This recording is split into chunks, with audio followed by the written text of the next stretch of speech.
حضرت نوح علیہ السلام کا بیٹا آپ سب نے سن رکھا ہے، بدبخت ہو گیا، اور اللہ تبارک و تعالیٰ نے جب حکم دیا کہ کشتی بنانی ہے، اور طوفان نوح جب آنے والا تھا،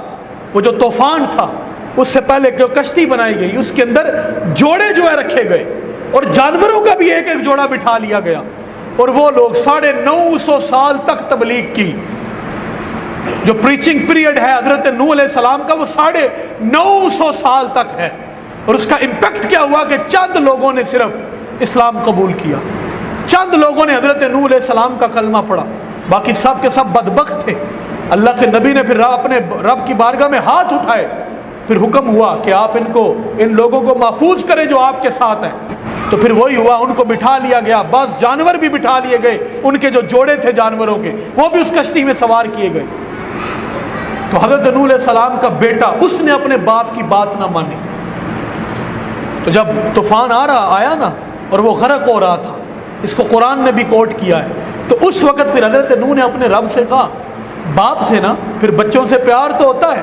تو دل میں یہ بات آئی اور اپنے رب سے عرض کی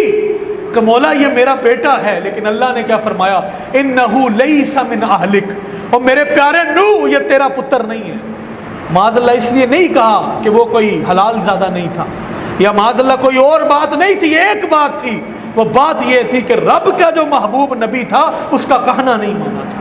تو یہاں سے ہمیں یہ بھی پتہ چل گیا کہ سکا پتر بھی ہو اور اپنے باپ کے راستے پر نہ چلتا ہو تو اللہ اس کو بھی جہنم میں بھیج دیتا ہے۔ یہ جو لوگ اپنے حسب اور نسب پہ بڑا اکڑتے ہیں، وہ یہ بات اپنے ذہن میں رکھیں، نبی کا بیٹا بھی ہو اور پھر درمیان میں واسطہ بھی کوئی نہ ہو، براہ راست نبی کا بیٹا ہو، اللہ اور اس کے رسول کے، اللہ اور اس کے نبی کے راستے پر نہ چلتا ہو، اللہ اس کو بھی راندہ درگاہ کر دیتا ہے۔ اور پھر کہا میرے پیارے نوح انہ لیس من اہلک، اور یہ تیرا بیٹا ہی نہیں ہے، کیوں؟ اس لیے انہ عمل غیر صالح، اس نے کام ایسا کر دیا ہے کہ اب وہ اللہ کے نبی کا بیٹا کہلانے کا اہل ہی نہیں رہا۔ تو کیا ہوا؟ اس کو برباد کر دیا۔ اب یہاں سے کبھی یہاں پر سوچے رک کے، تو میں صبح اس بات کو سوچ رہا تھا کہ اس سے ہمیں سبق کیا ملتا ہے۔ تو میری نظر میں جو اسباق ہے میں آپ کے سامنے گوش گزار کرتا ہوں۔ پہلی بات تو مجھے اس آیت مبارکہ سے، اس واقعہ سے یہ سمجھ میں آتی ہے، اللہ کے نبی کا بیٹا بھی ہو اور اللہ کے نبی کو نہ مانتا ہو، میرا رب اتنا غیور ہے، اپنے نبی کے بے ادب کو کبھی معاف نہیں کرتا بلکہ تباہ و برباد کر کے رکھ دیتا ہے۔ پھر دوسری یہ بات مجھے یہاں سے سمجھ میں آتی ہے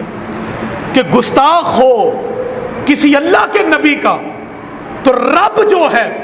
وہ اپنے گناہ گاروں کو، اپنے عاصیوں خاطیوں کو معاف کر سکتا ہے، جس طرح قرآن میں کہا وَيَغْفِرُ لِمَن يَشَاءُ مَا دُونَ ذَلِكَ لِمَن يَشَاءُ، میں جس کو چاہوں گا معاف کروں گا، شرک کے علاوہ جو لوگ میرے پاس آئیں گے معافی مانگیں گے، ہر گناہ معاف کر دوں گا، صرف شرک نہ لے کے آنا۔ لیکن یہاں پر اللہ تبارک و تعالیٰ نے غرق کیوں کر دیا؟ تو اس لیے کر دیا، اللہ اپنے خاطیوں کو، خطا کاروں کو معاف کر دے گا، لیکن اپنے جو پیارے ہیں ان کے بے ادبوں کو کبھی معاف نہیں کرے گا۔ اور جو تیسرا نقطہ میرے ذہن میں آتا ہے، جس کو میں خود سوچ رہا تھا اور حیران ہو رہا تھا، آپ کبھی تفاسیر اٹھا کے دیکھیں، جانوروں تک کو وہاں پر کشتی میں بٹھایا گیا، ان کے جوڑوں کو بٹھایا گیا تاکہ وہ غرق نہ ہو۔ پھر اور جانور بھی ہوں گے، لیکن جانوروں کو تو جگہ دی جا سکتی ہے، پناہ دی جا سکتی ہے، لیکن اللہ کے نبی کے بے ادب کو جانوروں جتنی اہمیت بھی نہیں دی جا سکتی۔